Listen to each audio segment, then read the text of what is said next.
Welcome to the funnel effect. आज हम एक बहुत ही fascinating technology generative adversarial networks या गैन्स के अंदर झांक रहे हैं।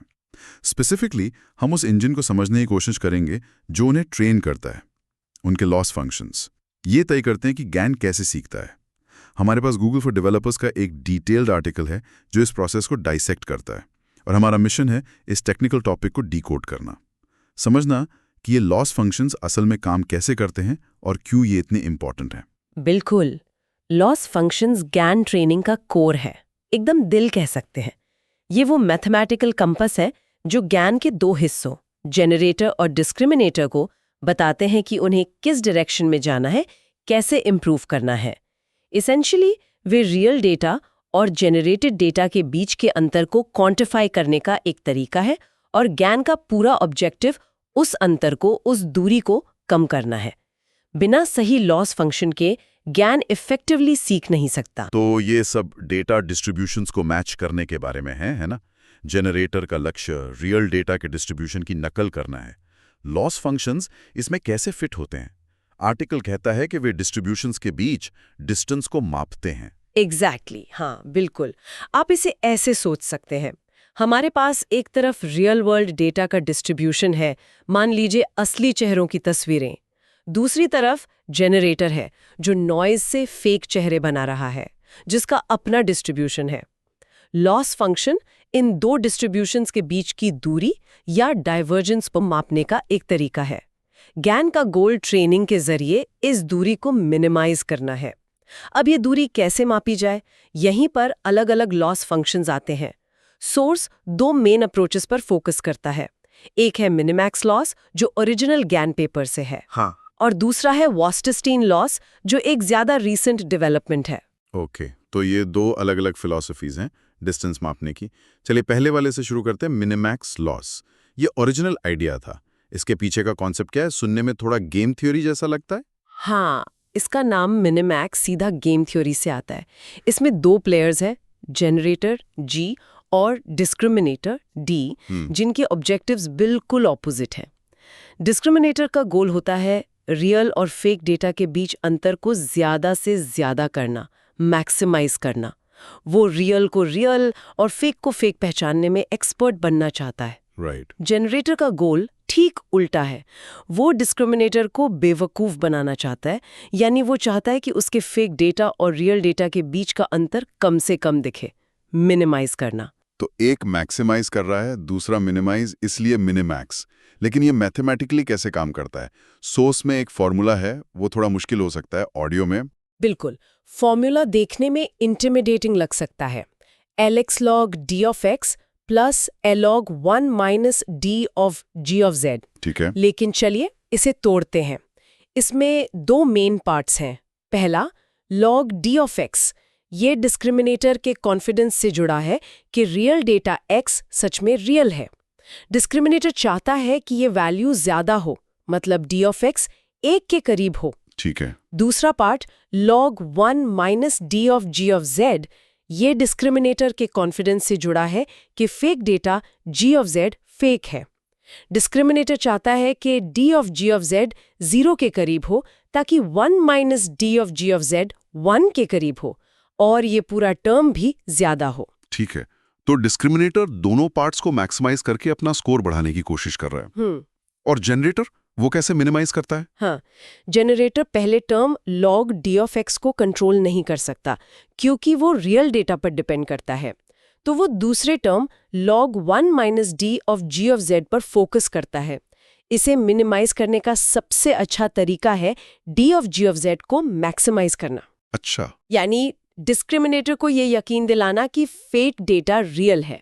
तो एक ही फंक्शन से दोनों के ऑपोजिट गोल्स डिफाइन हो जाते हैं। ये फंक्शन फंडामेंटली रियल और जनरेटेड डिस्ट्रीब्यूशंस के बीच क्रॉस एंट्रोपी को मेजर करने का एक तरीका है, जो इन्फॉर्मेशन थ्योरी से लिया गया कॉन्सेप्ट है। क्रॉस एंट्रोपी ये दिखाता है कि दो डिस्ट्रीब्यूशंस कितने अलग हैं, लेकिन सोर्स ये भी मेंशन करता है कि ओरिजिनल मिनिमैक्स लॉस के साथ एक प्रैक्टिकल दिक्कत थी, खासकर ट्रेनिंग की शुरुआत में।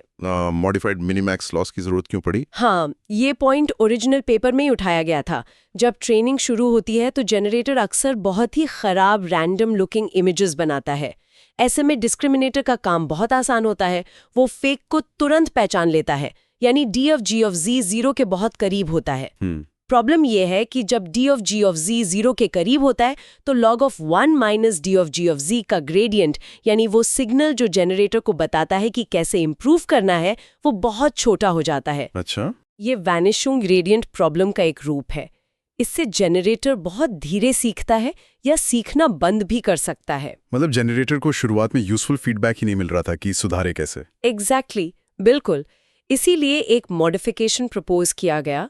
इसमें generator log of d of g of z को मिनिमाइज करने के बजाय सीधे log of d of g of z को मैक्सिमाइज करने की कोशिश करता है।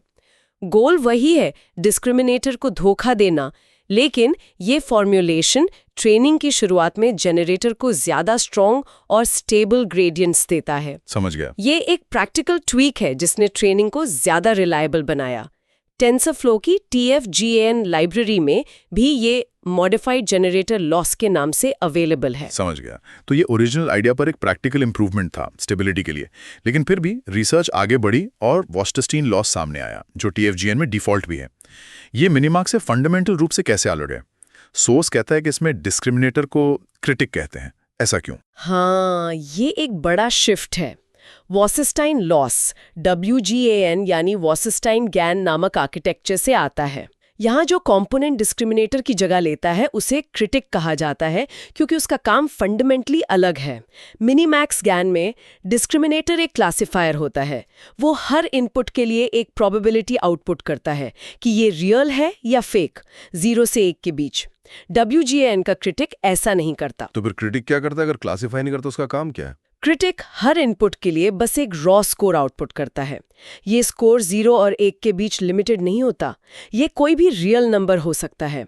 इसका काम प्रोबेबिलिटी बताना नहीं, बल्कि रियल इनपुट्स के लिए औसतन ज्यादा स्कोर देना और फेक इनपुट्स के लिए औसतन कम स्कोर देना है। अच्छा, आप इसे ऐसे सोच सकते हैं कि ये जज कर रहा है कि कोई इमेज कितनी रियलिस्टिक लग रही है, एक कंटिन्यूअस स्केल पर, बजाय हाँ या नहीं का फैसला देने के। हाँ समझिए। इसीलिए क्रिटिक नाम ज्यादा एप्रोप्रिएट है। ये क्लासिफाई नहीं कर रहा बल्कि क्रिटिक कर रहा है।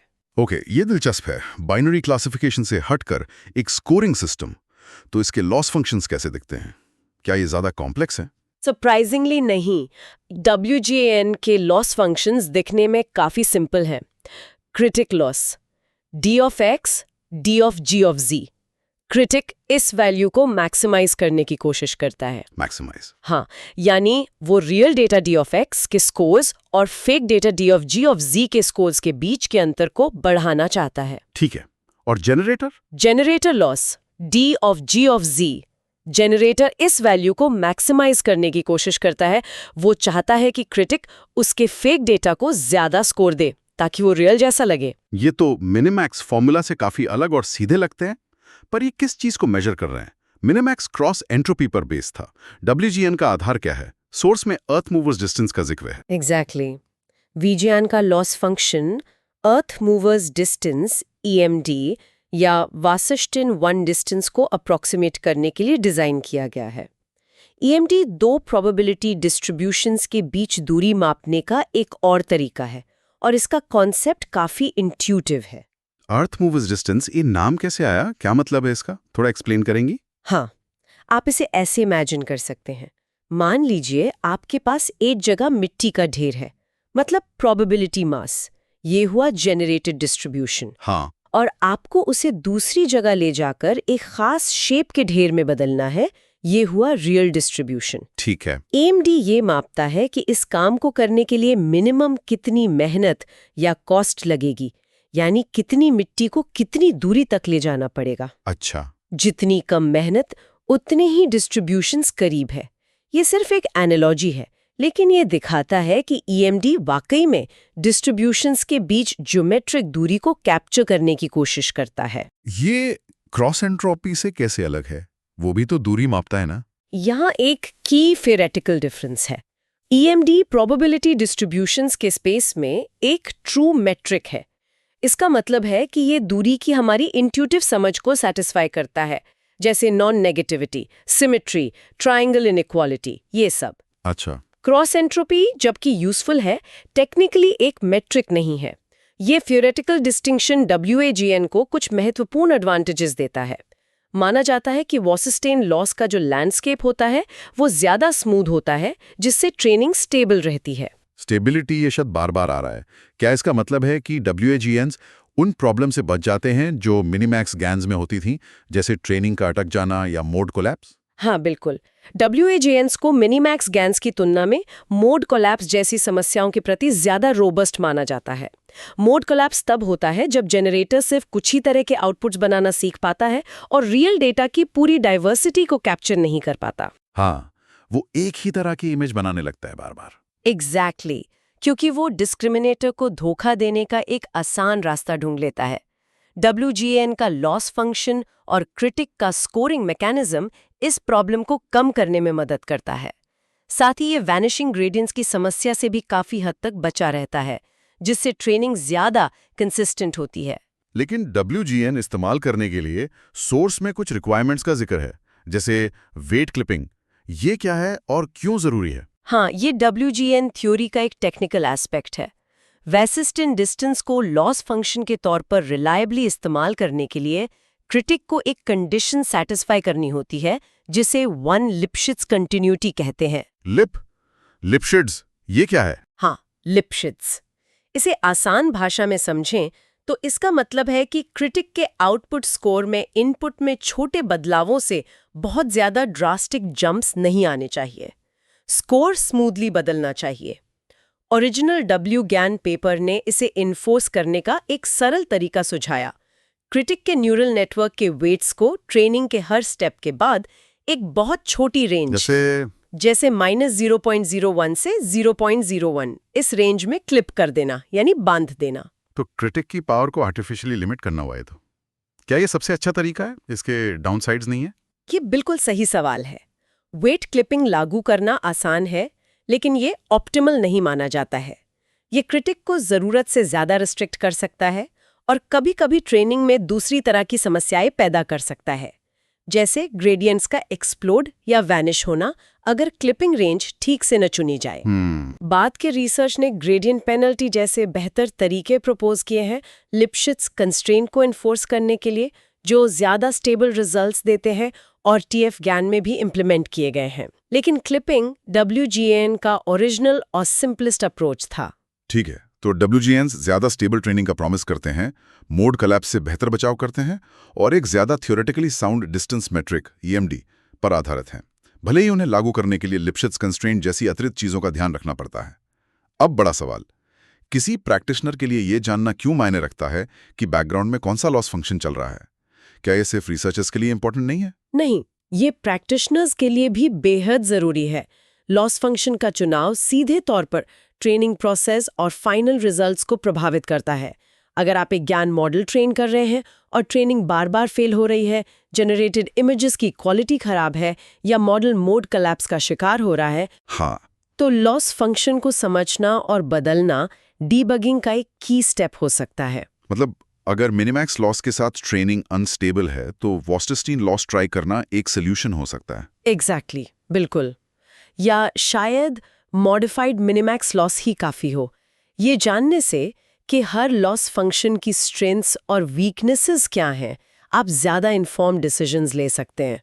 उदाहरण के लिए WGNs ट्रेनिंग में ज्यादा स्टेबल हो सकते हैं, लेकिन उन्हें कन्वर्ज होने में ज्यादा टाइम लग सकता है। अच्छा, कौन सा लॉस फंक्शन बेस्ट है, ये अक्सर स्पेसिफिक टास्क, डेटा सेट और नेटवर्क आर्किटेक्चर पे डिपेंड करता है। ये जानकारी आपको अपने एक्सपेरिमेंट्स को डिजाइन करने, रिजल्ट्स को इंटरप्रेट करने और अल्टीमेटली बेहतर मॉडल्स बनाने में मदद करती है। ये GANs के ब्लैक बॉक्स नेचर को थोड़ा कम करता है और आपको कंट्रोल देता है। तो हमने देखा कि GANs फंडामेंटली रियल और जनरेटेड डेटा के डिस्ट्रीब्यूशंस के बीच की दूरी को कम करके सीखते हैं।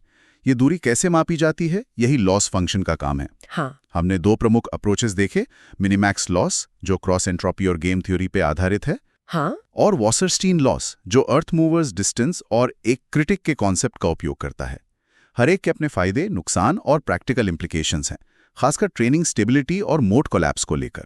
बिल्कुल। और ये चर्चा एक दिलचस्प सवाल भी खड़ा करती है। हमने क्रॉस एंट्रोपी और ईएमडी पर आधारित लॉस फंक्शंस देखे, जो प्रोबेबिलिटी डिस्ट्रीब्यूशंस के बीच अंतर मापने के 2 तरीके हैं। लेकिन क्या यही बेस्ट तरीके हैं, खासकर इमेजेस जैसे हाई डिमेंशनल कॉम्प्लेक्स डेटा के लिए? डिस्ट्रीब्यूशंस के बीच दूरी को मापने के और कौन से तरीके हो सकते हैं? रिसर्च कम्युनिटी लगातार नए लॉस फंक्शंस एक्सप्लोर कर रही है, जो एफ डाइवर्जेंसेस या इंटीग्रल प्रोबेबिलिटी मैट्रिक्स जैसे दूसरे मैथमेटिकल कॉन्सेप्ट्स पर आधारित हैं, इस उम्मीद में कि वे GAN ट्रेनिंग को और भी ज़्यादा स्टेबल, एफिशिएंट और इफेक्टिव बना सकें। ये GAN रिसर्च का एक बहुत ही एक्टिव और इम्पॉर्टेंट एरिया है। Thank you for watching The Funnel Effect.